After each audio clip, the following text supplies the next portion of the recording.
Okay, so now that we understand both common and preferred stock, let's quickly run through the key differences between the two. All right, so when it comes to common stock, they are both going to consist of shareholders having ownership in the company. All right, common stock is the most basic form of ownership, whereas preferred stock will come with a preference, right? So a preference to what? A preference to dividend distributions. So when it comes to common stock, they're going to have voting rights. Preferred stock shareholders will not. All right, so what about a situation in which the company liquidates? They're selling off shop, they're getting out, maybe they're going bankrupt. Who's receiving the final liquidating distributions? Right, so preferred stockholders are going to receive any distributions prior to common stockholders, right? So when you think dividend distribution, regardless of this being liquidating or non-liquidating, preferred stockholders are going to have preference. What about obligations to pay dividends? Preferred stockholders will, common stockholders will not. And the dividend rate is going to fluctuate for common stockholders potentially each period, whereas the preferred stockholders will have a fixed rate, and if it's cumulative, this is going to be a guaranteed fixed rate that they're going to receive year after year. And if they don't receive it, it's going to accumulate. Right, so let's snowball off of that and focus our attention back over to cumulative preferred stock. Also, we're going to talk about what's referred to as fully participating preferred stock. We got to give a little bit more than just memorizing this terminology. Okay, so people who try to remember terms are destined for something like a 67% on the exam, all right? I know I don't have to be the one to tell you this, but the mentality needs to be 75 or bust. All right, so attention to detail, people. Okay, so very frequently you're going to see a question related to preferred stock that involves cumulative preferred stock. And you're going to be required to determine what portion of the distribution is going to be allocated to preferred shareholders and what portion is going to be allocated to common shareholders. So as we mentioned, preferred shareholders are going to have preference to dividends specifically. Okay, so that's the whole point of being preferred. That's what the preference is related to. And as we said, cumulative preferred stock means that even though a company doesn't necessarily make a distribution to shareholders in year one, doesn't mean that those shareholders are not going to receive their fair share when the time does come that the company makes a distribution. Okay, so think of this as a guarantee to the shareholder. So this is always going to be better than non-cumulative.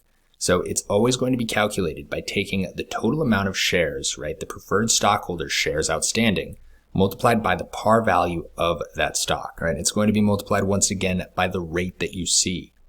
Okay, so the rate is always going to be the percentage of the total dollar value of the preferred stock outstanding, right? So the total shares outstanding multiplied by the par value is going to give you the total dollar value of the preferred stock.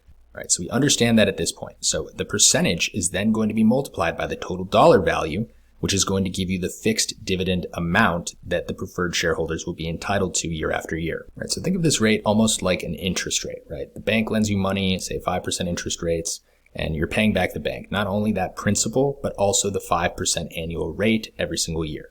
Okay, so exact same concept here, except we're multiplying the rate by the total dollar value of the preferred stock. And the idea here is that if this accumulates, right, we have cumulative preferred stock, it is going to accumulate even though it is not distributed. Right? So that annual amount that they're entitled to, that fixed annual amount, is what is going to pile up. Okay, so we're going to see this in our example, and we also need to assess how we would apply participating preferred stock, right? So cumulative equals accumulating, and participating is what?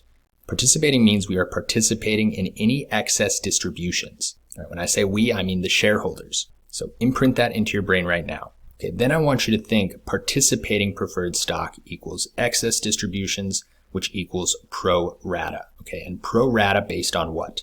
Pro rata based on the total value of both common and preferred stock outstanding. All right, so if you're having trouble following, just bear with me. We're going to go through an example here in just a second, and this is going to make a whole lot more sense.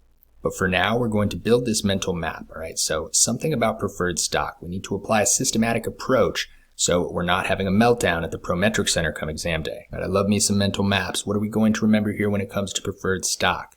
We need to remember the distribution order. Okay, so cumulative participating preferred stock is going to have this distribution order.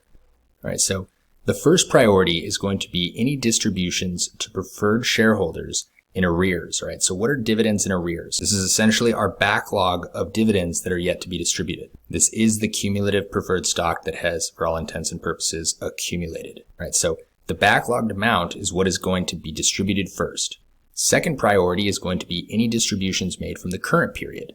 But as we said, preferred shareholders are going to have preference to that dividend. So the second priority is going to be distributions of the current period preferred dividends distributed.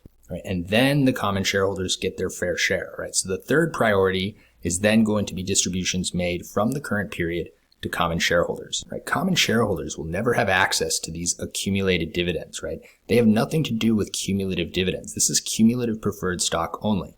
All right, and then finally, after those common shareholders have received their common dividend, then we're going to have to address what we do with the excess distribution, right? What if we are distributing more than what these preferred shareholders and common shareholders are technically entitled to?